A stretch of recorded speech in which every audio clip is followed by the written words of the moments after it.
I was 18 years old when I got married. I belonged to a very conservative family, a Baloch family, where good daughters never say no to their parents. My father wanted me to get married, and all I said was, if that makes you happy, I'll say yes. And of course, it was never a happy marriage. Just about after 2 years of getting married, about 9 years ago, I met a car accident. Somehow my husband fell asleep and the car fell in the ditch. He managed to jump out, saved himself. I'm happy for him. But I stayed inside the car and I sustained a lot of injuries. The list is a bit long. Radius ulna of my right arm were fractured. The wrist was fractured. Shoulder bone and collarbone were fractured. My whole rib cage got fractured. But that injury that changed me and my life completely was the spine injury. Many people came to rescue. They gave me CPR. They dragged me out of the car. And while they were dragging me out, I got the complete transection of my spinal cord. Those 2.5 months in the hospital were dreadful. I was at the verge of despair. One day, doctor came to me and he said, well, I heard that you wanted to be an artist, but you ended up being a housewife. I have a bad news for you. You won't be able to paint again.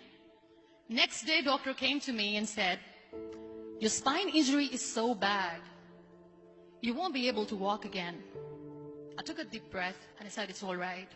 Next day, doctor came to me and said, because of your spine injury and the fixation that you have in your back, you won't be able to give birth to a child again. That day, I was devastated. I started to question my existence. Why am I even alive?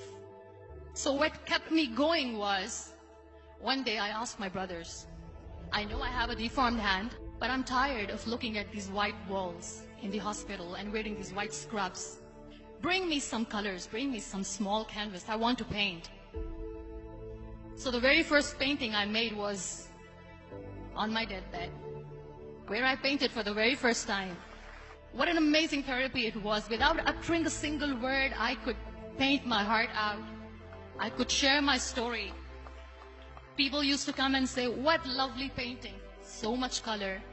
Nobody could see the grief in it. Only I could. And that day I decided that I'm going to live life for myself.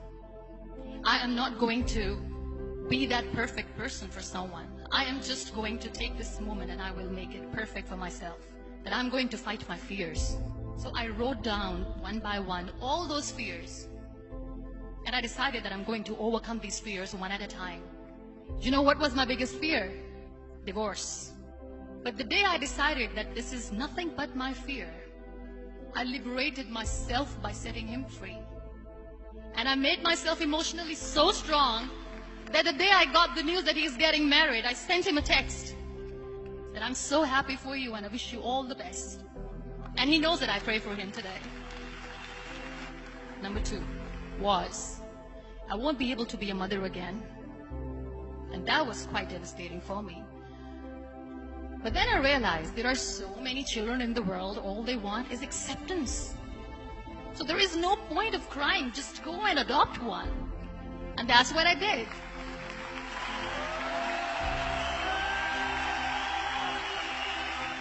I gave my name in different organizations, different orphanages, and I waited patiently.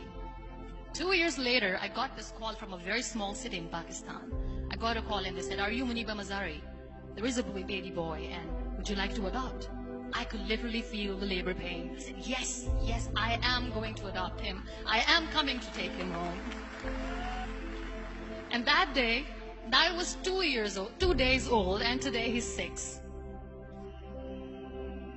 You know, when you end up being on the wheelchair, what's the most painful thing? People think that they will not be accepted by the people because we, in the world of perfect people, are imperfects. So I decided to appear more in public. I started to paint. I have done a lot of modeling campaigns. I decided that I'm going to join the national TV of Pakistan as an anchor person.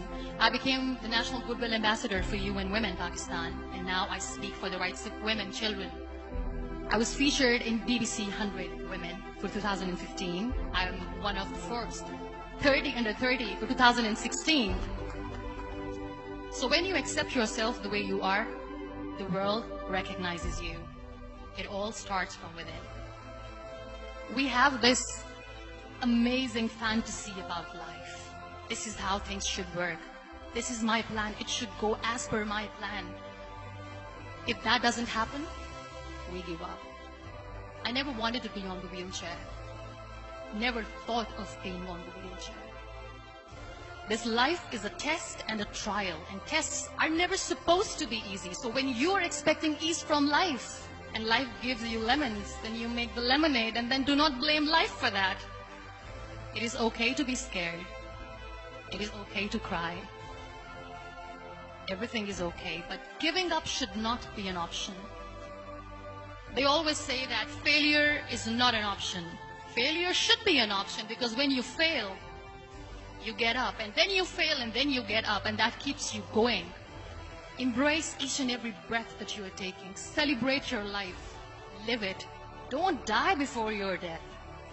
Real happiness lies in gratitude. So be grateful, be alive, and live every moment.